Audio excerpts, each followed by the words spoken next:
Eu vou chamar aqui agora a nossa próxima palestra, a Clara Érica Takayama de Castro. Ela já está aqui com a gente mais um ano. Ela vai falar com vocês sobre como empoderar devs com o Sonar Cube. Então, seja bem-vinda, Clara. Vou pedir para você se apresentar e ficar à vontade. O palco é todo seu. Eu vou estar aqui nos bastidores se você precisar de alguma coisa. Bem-vinda. Obrigada, bom dia pessoal. É um prazer estar aqui, já é o segundo ano, grande felicidade fazer parte dessa comunidade que é o Minas Testing Conference, né? Edição 2022, também em casa. Vocês conseguem ver a minha tela?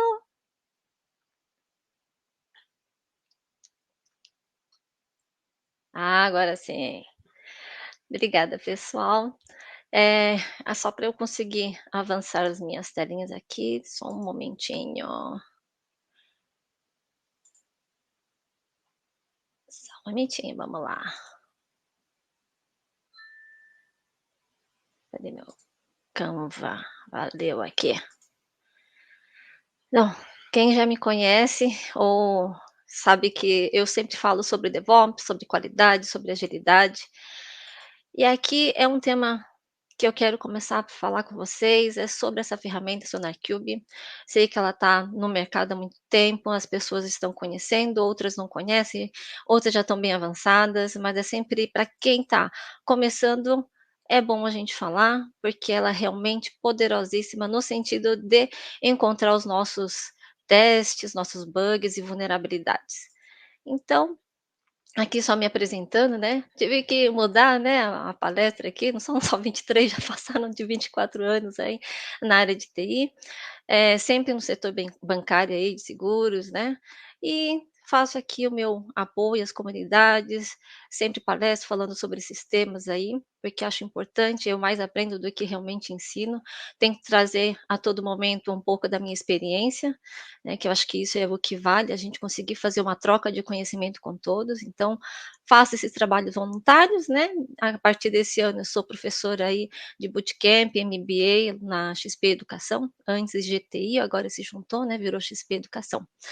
E esse ano eu ganhei esse prêmio internacional, né, de membro da comunidade Ágil e DevOps da DASA, então é um orgulho, né, ser representante aqui, do Brasil, né, concorrendo mundialmente, né, segundo, terceiro lugar o pessoal era dos Estados Unidos e de Londres, né, então é um orgulho grande poder representar aqui a nossa comunidade.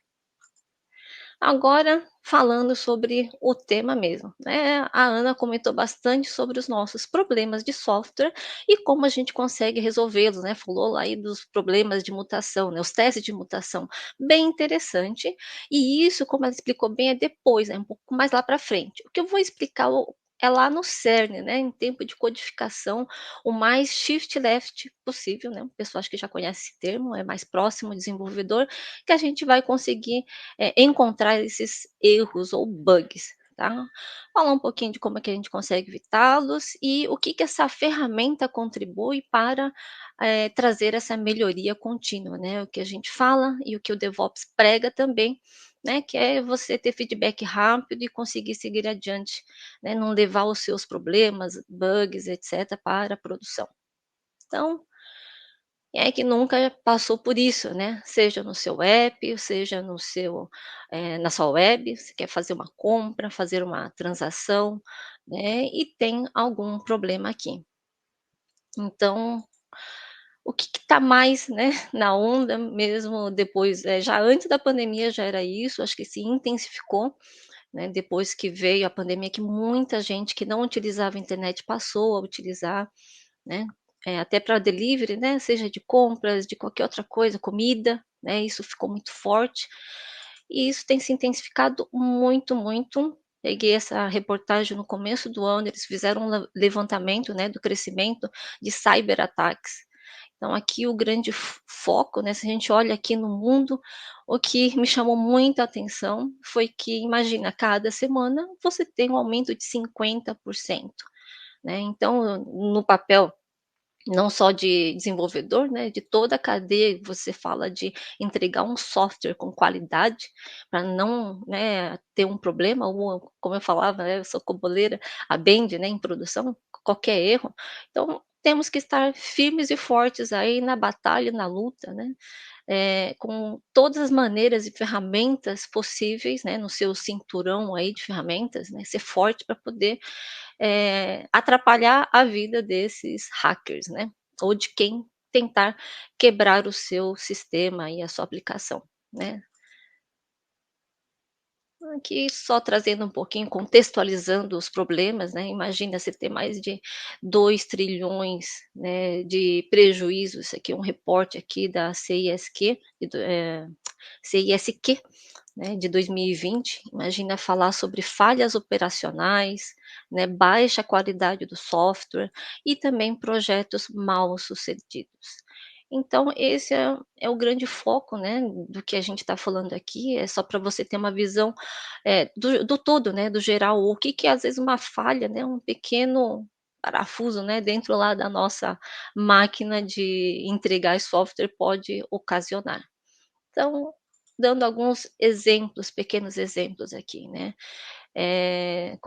contextualizando aqui, né, esse como se fosse uma nave, né, que foi lá em direção a Marte, estava há quase 1 ano, eles estavam para comemorar 1 ano de, não é voo, né, mas de ida até Marte, e do nada, isso tudo eles falam que queimou, mas na verdade se desintegrou, né, em pedaços, porque, eles descobriram que a consultoria que entregou o programa, que fazia todo aquele esquema de saber para onde vai, né, para direita, para esquerda, para, né, imagina, né, tão longe, né, no meio do universo ali, você fez um cálculo, o cálculo da entrega de um dos propulsores ali era calculado em libras de força, só que a outra parte do código que lia interpretava como se fossem newtons de força. Imagina quantos, né, esses 327 milhões que a NASA investiu foram, né, literalmente para o ar, virou pedacinhos aí.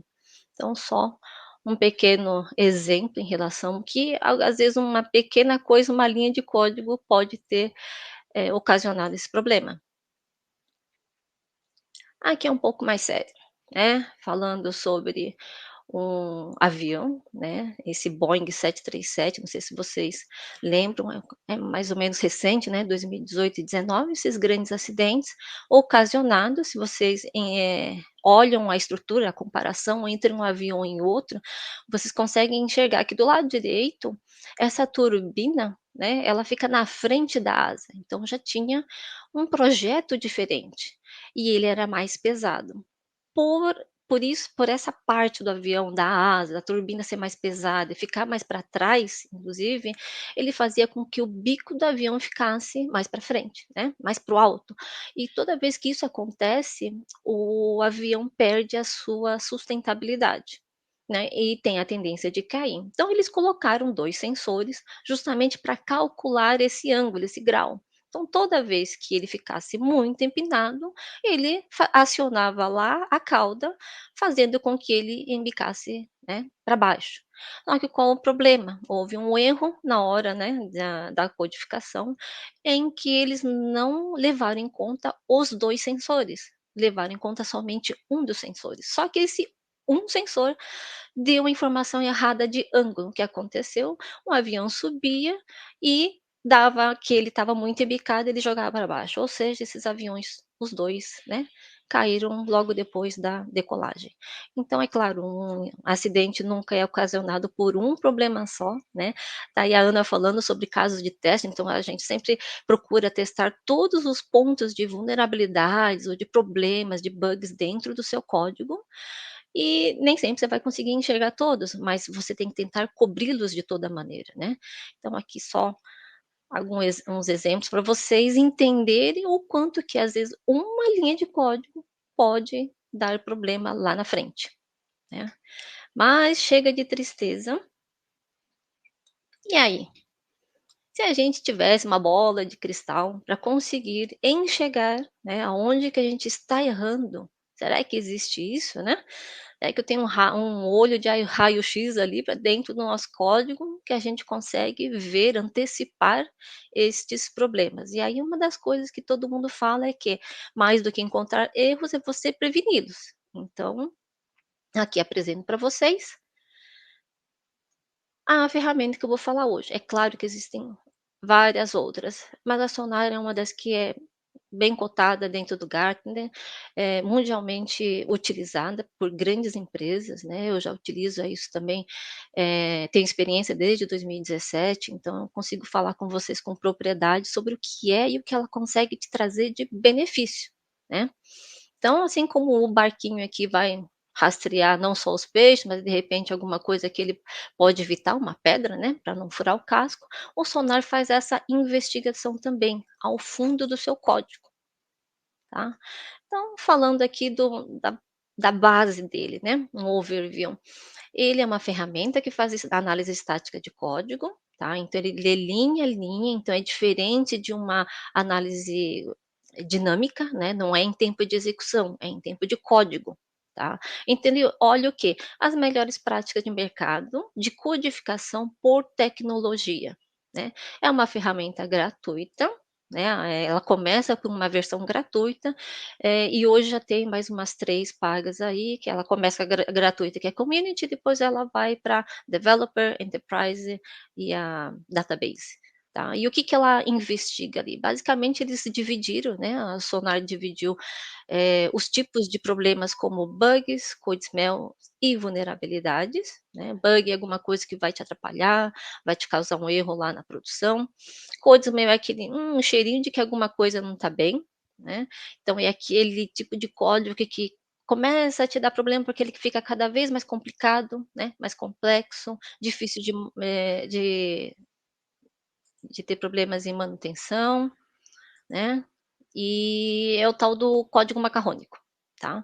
Vulnerabilidades, ele olha também essa parte de segurança, não é a ferramenta expert pra, né, existem outras focadas em segurança mesmo, como o Fortify, Betacode e assim vai, mas ele também te traz essa visão de vulnerabilidades, tá bom? Além, é claro, de testes unitários, etc. Ele calcula ali, vê índices e tudo mais. Ah, eu sou um programador que trabalha em casa, faço projeto para fora. Interessante fazer essa instalação gratuita no seu, notebook, já olha isso aqui, testa, ele te traz um dashboards maravilhosos. Ah, claro, e aí, eu trabalho numa empresa, coloca no pipeline. Então você pluga, né, no pipeline, e aí vem a grande pergunta: onde que a gente pluga, né?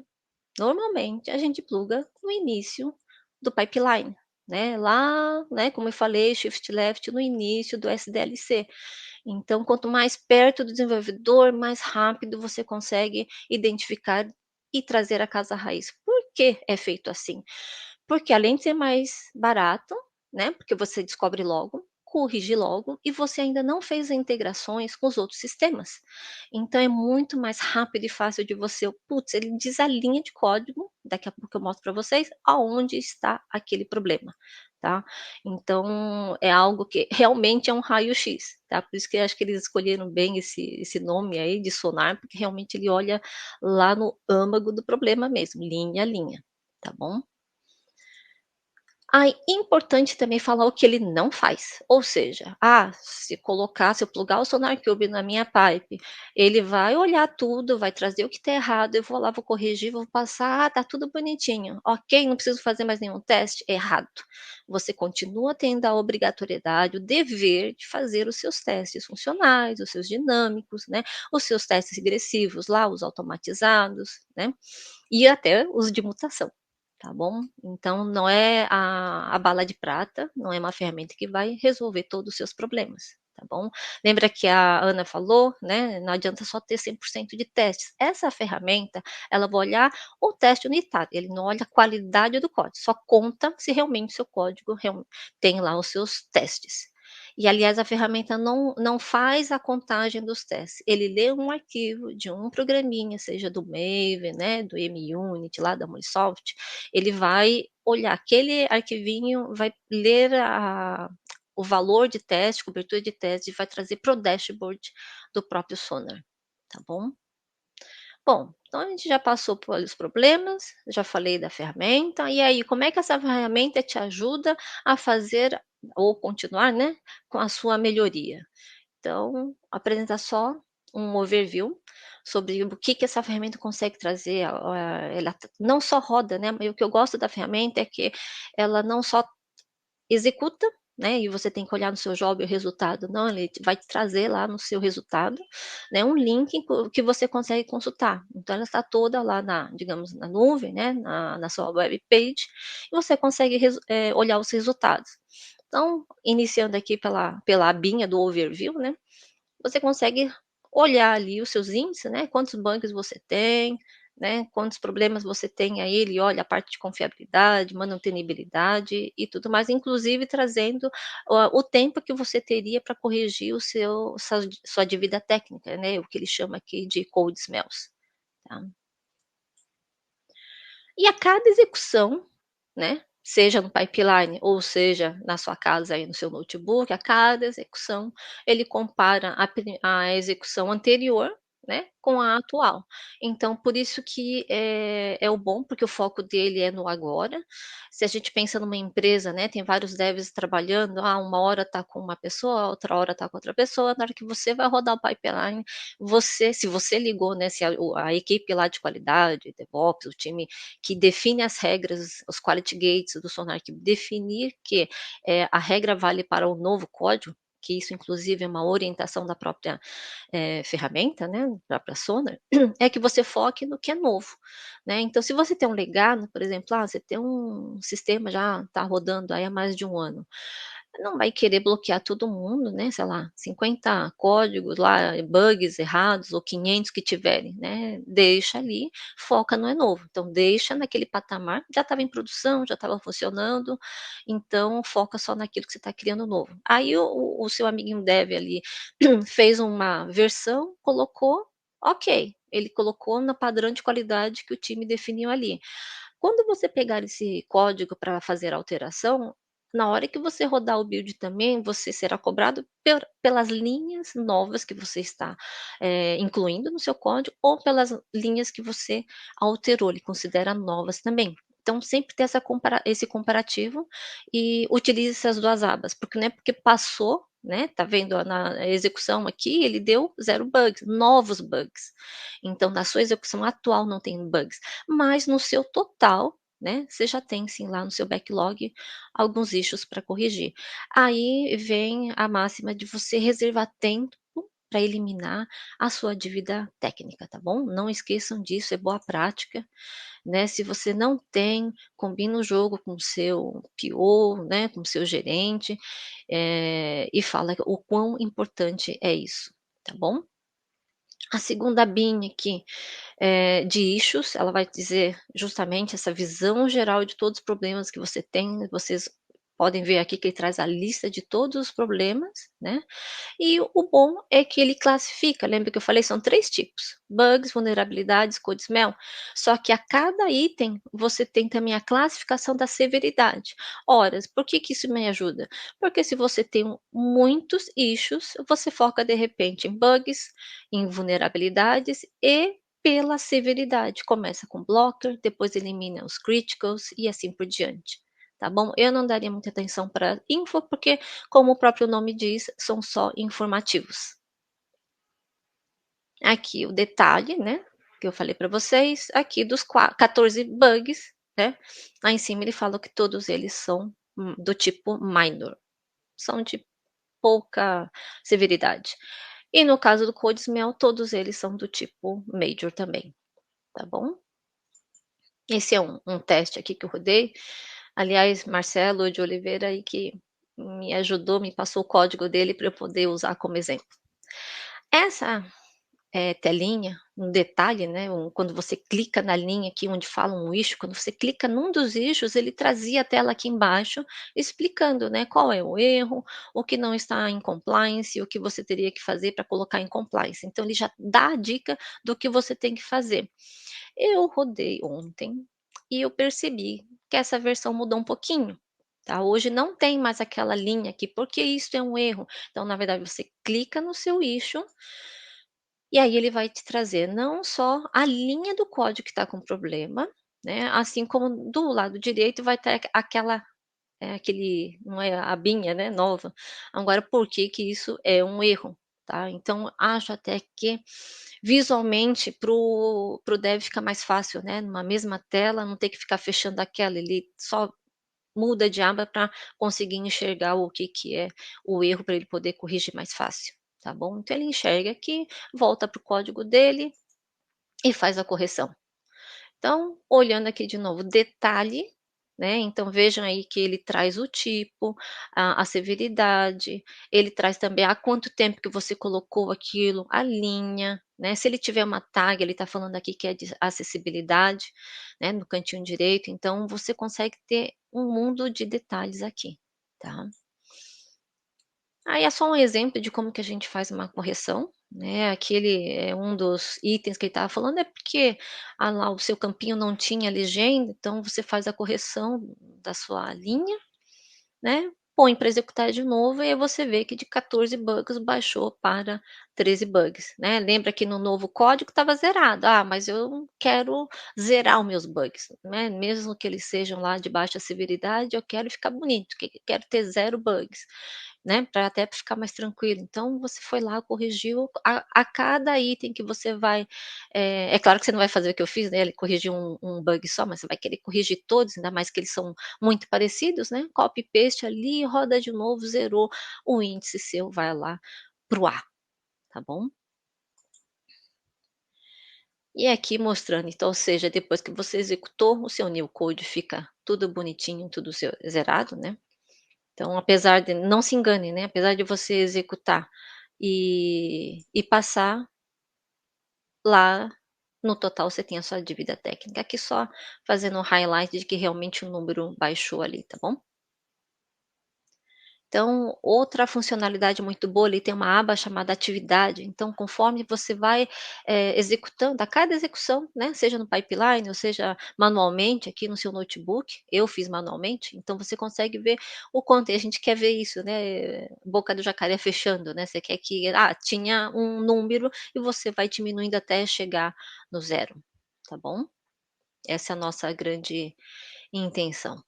E aqui só falando sobre a aba projetos, aqui é uma aba em que, na verdade, se você tem vários projetos, aqui vai ter uma lista gigante. Então, como é que você acha? Pela aba de projetos.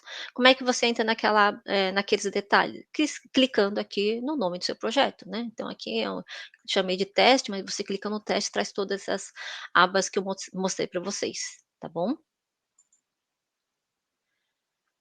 E aí, você falou de tudo, mas eu queria entender um pouco mais o que significa essa parte de quality gates, ou seja, como é que a gente sabe, como é que a gente define o que que é bom para o nosso código. Normalmente tem uma equipe, né, que fica com a governança desses portais, né, eles que vão definir como é que a gente vai começar. Na minha experiência, a gente acabou definindo que ia começar por vulnerabilidades, depois a gente trocou, em vez de ser só vulnerabilidade, não, vamos atacar tudo que era blocker e critical, né, tudo que fosse novo, blocker e critical, a gente deveria, pedir ou exigir que as pessoas não tivessem, né. Então opa, desculpa, voltei, vamos para frente. E aqui é a tela em que você consegue ver, eu estou aqui como admin, então eu tenho a abinha aqui, o poder de copiar, né, do lado direito, canto esquerdo, direito superior, você consegue ver que tem uma cópia. O SonarWay é o padrão, né, é o Quality Gate padrão que a ferramenta já traz.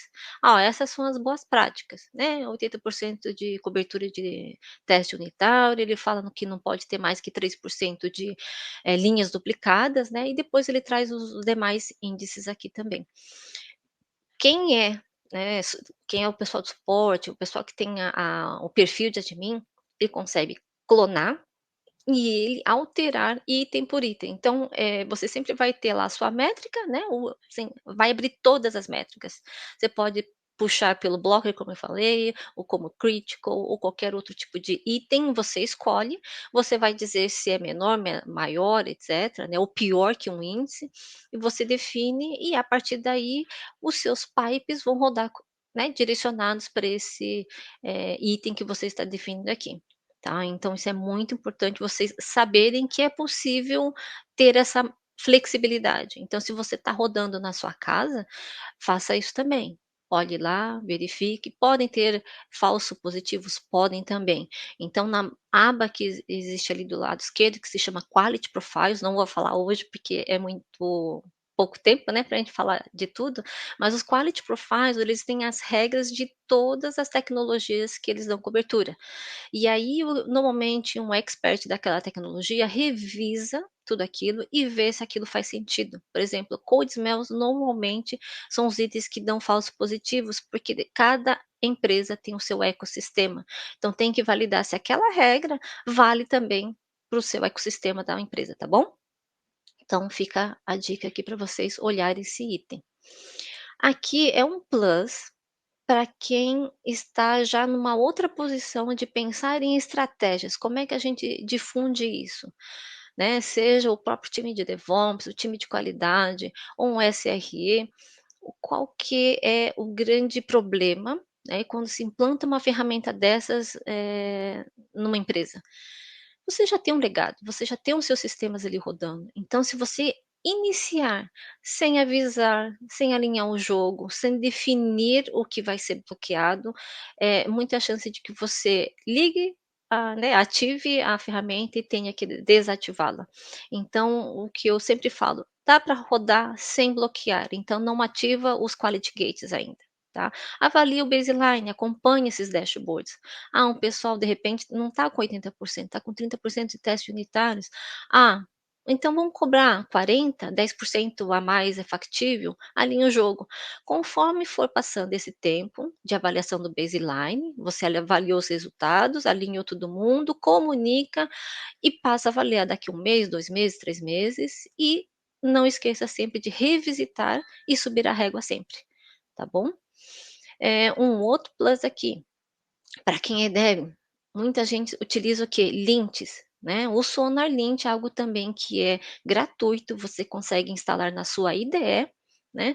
Então, em tempo de codificação, depois vocês entram lá no link do Sonar Lint, é muito fácil, eles têm um videozinho que mostra, em tempo que você está codificando, ele já vai apontar um erro, você clica lá na lâmpada, né? Ele vai fazer a mesma coisa que eu mostrei para vocês, ele mostra o que tipo de erro que você está, que pode ocasionar, né, e a provável solução, possível solução. Então ele fala problema, solução, você corrige em tempo de codificação, ou seja, antes até de você rodar ou manual ou num pipeline ou SonarQube, tá bom? Se você tiver com sua versão paga, né, dentro da sua empresa, né, que ele cobra por linhas de código, você consegue fazer também o SonarLint, apontar para as regras atualizadas da empresa, tá? Mas também não vamos entrar nesse detalhe hoje. Era isso que eu tinha que falar da ferramenta.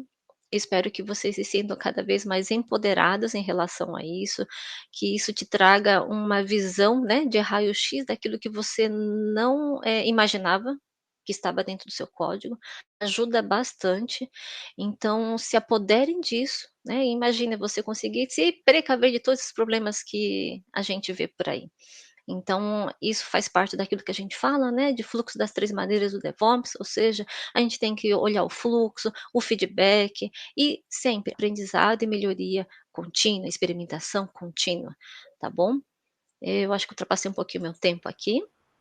Aqui só as opções de leitura, né, o pessoal sempre fala que é muito bom a gente orientar, e eu acho que quem não conheceu, não leu, leia esses livros.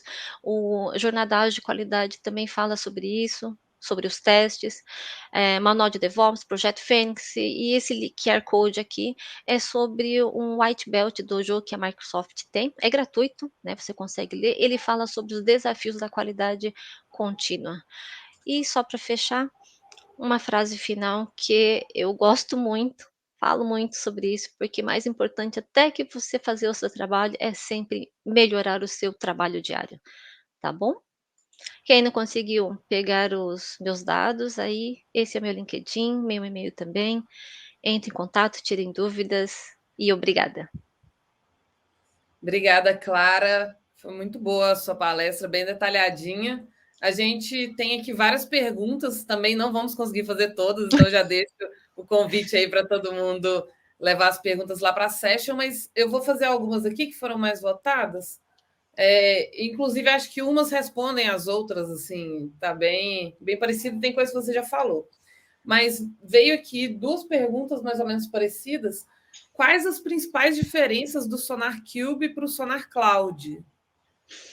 Então, o Sonar Cloud ele é pago e ele é muito parecido com a última, digamos, a última versão, a versão top, que é a Enterprise. A diferença é que o Sonar Cloud ele vai ter o apoio, se você tem o Enterprise, por exemplo, né? Em casa, você vai ter que ter um time de suporte para poder qualquer problema que tiver, seja em banco de dados, no link, acesso, o que for, o seu time vai ter que estar lá pronto, disponível. Tem que conhecer a ferramenta para poder dar o suporte. Sonar Cloud não, você vai estar pagando pelo suporte da Sonar, porque vai estar lá na web e eles vão ter que dar suporte, disponibilidade e tudo mais. Essa é a grande diferença. Só que tem que validar, porque eles cobram por linha de código, milhões, e apesar de quanto mais linhas, mais em conta, eles cobram em dólar. Então, é caro. Sim. Beleza, obrigada. E também tem uma outra perguntinha: se é fácil de instalar e configurar, e se a análise é feita de forma automática. Exato. É fácil, se você entrar lá no SonarQube Documentation, ele traz passo a passo, é bem, digamos, simples. É, até tem como fazer por imagem Docker e tem como fazer o download do WinZip, que vai ser para Windows, Linux, Mac, é bem fácil. Na hora que você instalou, só tem alguns, como é que fala? Premissas. Você tem que baixar o Sonar, você tem que baixar o Sonar Scanner, você tem que ter a versão do Java, o JDK lá, a versão 11, pelo menos. É o que eles têm como o que utiliza lá pelo Sonar. Eles não têm previsão de aumentar, né? Versão Sonar 12, 13, 15, não. É a Sonar JDK 11. Tá? E ele roda automático, né? Você apontou, na primeira execução que você entrou ali no SonarQube, você altera a sua senha, fala o seu projeto onde que está, né, se é no GitHub, onde que está, você já aponta ali, ele cria meio que um login, uma senha ali, um token, e você roda, e ele automaticamente pega tudo que ele já tem padrão de regras dentro da ferramenta. Ah, beleza. Beleza, legal. Bom, obrigada, Clara. Convido a todo mundo aí também que tiver dúvidas para bater um papo com ela lá na session. Obrigada mais uma vez por participar do MTC.